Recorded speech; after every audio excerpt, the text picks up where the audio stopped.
రాండి సార్, నేను రెస్టారెంట్ తీసుకున్నా కదా రాజనాయుడు. ఇది అన్యాయం. నా ఇంట్లో ఒకవేళ అయిందనుకో, నా పిల్లలు ముగ్గురు కొడుకులు, ఏంది నువ్వు తీశాడు ఇంకా మిగిలిందా? లక్షలు సంపాదించిన నాతోటి.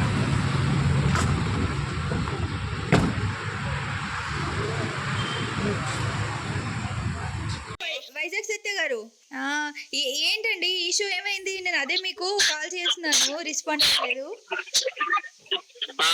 అదే కుర్చీ తాతపై కేసు వేసారంట కదా, ఏమైంది అసలు? అవును, నేనే కేసు పెట్టాను. ఎందుకంటే ఫర్ లాస్ట్ 10 days నుంచి నా మీద అబ్యూసివ్ వీడియోస్ చేస్తున్నాడు. అంటే ఎలా అంటే నా మీద లక్షలు సంపాదించుకుంటుండు వైజాగ్ సత్య అని చెప్పేసి పచ్చి బూతులు. ఇంకా మనం మాట్లాడలేము ఆ లాంగ్వేజ్.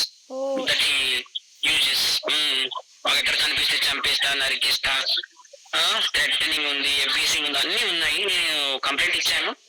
నిన్ను కూడా పోలీసులు మొత్తం అక్కడ కృష్ణకాంత్ పార్క్ అంతా వెతికారు, ఈ రోజు కూడా వెతికారు. నేను స్వాతినాడు వెళ్ళాము, కంప్లైంట్ ఇచ్చాము. ఇచ్చినాక ఆయన్ని అరెస్ట్ చేస్తారు అనమాట. ఎందుకైనా ఉల్టారండి? నార్మల్ గా ఇప్పుడు మీరే కదా అన్ని పోలీసులు అడిగిన సమాధానం అడిగితే ఆయన చెప్పిన సమాధానం ఏంటంటే, యూట్యూబర్స్ నాకు క్వార్టర్లు సాగిస్తున్నారండి, తిట్టిస్తున్నారండి సత్యం అని చెప్తున్నాడు. అట్లా తిట్టమంటే తిట్టారా? మీరే కదా లైఫ్ ఇచ్చింది అతనికి, డబ్బులు ఇప్పించి అంతా. ఆయన ఎవరో నాకు తెలియదమ్మా. 3 months క్రితం నాకు ఎవరో ఆయన తెలీదు. అక్కడ కృష్ణకాంత్ పార్క్ దగ్గర ఒక చాయ్ డబ్బా ఉంటది. ఆ చాయ్ డబ్బాలో సాయి అన్న అబ్బాయి ఉంటాడు. ఆ అబ్బాయి మా ఇంటికి తీసుకొచ్చింది కూర్చుంటారు ఒక రోజు 3 months ఏదో తీసుకొచ్చి, సత్య నువ్వు అందరికి ఆ షూట్స్ అన్ని చూస్తావు కదా, ఈ టిక్ టాక్ వాళ్ళకి, సోషల్ మీడియా వాళ్ళకి అందరికి, ఈయన పాపం పార్కుల్లోనే పడుకుంటుండ్రు రోజును, ఈయన కొంచెం నీతో పెట్టుకో, మీ టీమ్ లో పెట్టుకో అన్నాడు. అప్పటి నుంచి మేము ఆయన మా టీమ్ లోనే పెట్టుకున్నాము. మేము ఏ ఇంటర్వ్యూస్ కి వెళ్ళినా, ఏ షూట్స్ కి వెళ్ళినా మొన్న అన్ని చేయించినాము. ఈ మధ్య అయితే మరి ఇంకా ఒక అద్భుతం జరిగింది ఆయన లైఫ్ లో. ఇప్పుడు గుంటూరు కారంలో ఆయన డైలాగ్ పెట్టారు కదా, ఎస్ఎస్ తమ్మన్ గారు దాన్ని కల్పించాను, ఆయన డైలాగ్ అందులో పెట్టారు. అంతా బాగానే ఉంది, డబ్బులన్నీ బాగానే సంపాదించుకుంటున్నాడు. అవన్నీ వాళ్ళ ఆవిడకి తీసుకెళ్లి ఇచ్చిన డబ్బులు ఎంత ఇచ్చినా గానీ 33,000 రూపాయలు ఇచ్చిన ఈ 10 రోజుల్లోనే వాళ్ళ ఆవిడకి. ఈయన తాగ్గా మిగిలినవి. అయితే తమన్ గారు అయితే అక్షరాలు ఇచ్చింది 20,000 రూపాయలు. ఆ 20,000 రూపాయల్లోన ఆయన అప్పుడు చెప్పారు కదా నీకు, వరంగల్ వెళ్ళిపోయినాడని. 1 lakh ఇచ్చారన్నట్టు అన్నారు. వరంగల్ ఆయన 5,000 అంటుండు, 10,000 అంటుండు, 20,000 అంటుండు, 50,000 అంటుండు, 1,00,000 అంటుండు. అవన్నీ ఫేక్. తమన్ గారు ఇచ్చింది మాత్రం ఒక కవర్ లో, ఎన్వలప్ కవర్ లో, వైట్ ఎన్వలప్ కవర్ లో 20,000 పెట్టి ఇచ్చారు. ఆ 20,000లోనే ఆయన మేము బట్టలు తీస్తాం. ఎందుకంటే ఆయన వరంగల్ నుండి వచ్చినప్పుడు చాలా గలీజ్గా ఉన్నాడు అనమాట. సో అక్కడ కూడా చెక్ పోయింట్ దగ్గర ఇండియన్ ఫ్రెండ్స్ లో అది బట్టలు తీస్తాం. 1,800 ప్యాంటు, 1,600 షర్టు, మళ్ళీ 800 చెప్పులు, మళ్ళీ ఒక 250 టవల్, అవన్నీ ఆయన ఇచ్చేసి, తర్వాత ఆయనకి వచ్చినప్పుడు దగ్గుతుంటే బ్లడ్ పడుతుంది. అప్పుడు మా ఒక ఫ్యామిలీ డాక్టర్ ఉన్నాడు నాగోల్లో, అక్కడ తీసుకెళ్లి ఆయనకి అవన్నీ ట్రీట్మెంట్స్ అన్ని చేపించి అన్ని ఖర్చులు పోను 11,000 12,000 మిగిలితే అవి ఇచ్చేసాం అలా ఆవిడకి. అది కాకుండా మళ్ళీ ఆయన ఏంటంటే, నేను సినిమాలో లేను కదా, నేను ఆ పాటకి డాన్స్ చేస్తాను, ఏదో టిక్ టాక్ లా చేసేస్తే అంటే, వద్దని టిక్ టాక్ లా కాదు, మాకు తెలిసిన వాళ్ళతో నీకు చిన్న స్పూఫ్ లా చేయిస్తాము, గుంటూరు కారం ఒక స్పూఫ్ లా కూడా చేయించాలి. 2 minutes చూసే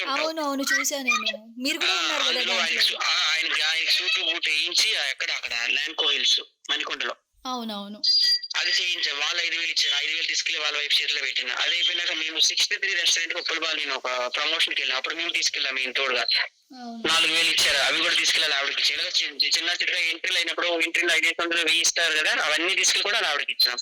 ఈయన తాగ్గా మిగిలిన 33,000 రూపాయలు అక్షరాల క్యాష్ అలా ఆవిడకి ఇచ్చినాం. ఈయనేమో నా మీద లక్షలు సంపాదిస్తుండు, వైజాగ్ పారిపోయిండు, వస్తే అని చంపేస్తాను, నరికేస్తాను, పిచ్చిగా వాగుతుంట అనమాట. అవునవును చూసాను. ఇష్టం వచ్చినట్టు బూతులు తిడుతూ, అమ్మ నా బూతులు తిడుతూ, లంచా కొడుకు అనేవాడు యూజ్ చేస్తూ, ఇంకా నేను సహించలేకపోయి కంప్లైంట్ ఇచ్చాను. వాళ్ళకి ఆ వీడియోస్ అన్ని చూపించినాను. వాడిని తప్పని తేల్చాను. వాడిని తీసుకొచ్చాను. నువ్వు ఎందుకు తిడుతున్నావు, ఏమైంది, ప్రతి ఒక్కటి చెప్తున్నాడు అని అంటుంటే, లేదంటే నాకు వాళ్ళు వీళ్ళు క్వార్టర్ పోస్తున్నారు, నన్ను తిట్టిస్తున్నారని అని చెప్తున్నాడు ఆయన. అదమ్మా ఆయనకి అలవాటు అయిపోయిందండి. ఆయన అందరికీ తిడతాడు, తెలుసు కదా. చంద్రబాబు నాయుడు తిడతాడు, లోకేష్ కి తిడతాడు, పవన్ కళ్యాణ్ గారికి తిడతాడు, కేసీఆర్ గారికి తిడతాడు, కేటీఆర్ గారికి తిడతాడు, కవిత గారికి తిడతాడు, నాగార్జున గారికి తిడతాడు, బిగ్ బాస్ విన్నర్ తిడతాడు, బరిలక్కకి తిడతాడు, వైజాగ్ సత్యకి తిడతాడు, వాళ్ళ ఫ్యామిలీ మెంబర్స్ కి తిడతాడు, కొడుకులకు తిడతాడు, భార్యకి తిడతాడు. అన్ని వీడియోలు దగ్గర ఉన్నాయి. అన్ని చూపించాను నేను పోలీసులకు. మంచిది ఎవరిని వదలండి, ప్రతి ఒక్కరిని వేసుకుంటాడని. అదే అండి ఇప్పుడు అదే మరి తల్లి పాలు తాగి రొమ్ము కూర్చే రకం అనమాట ఆయన. అదే అండి ఫోన్లేండి ఏం బాగా ఏం లేదు, నాకు పోలీసులు అండదండలు ఉన్నాయి, కంప్లైంట్ ఇచ్చాను, అన్ని మొత్తం ప్రూఫ్స్ అన్ని చూపించాను.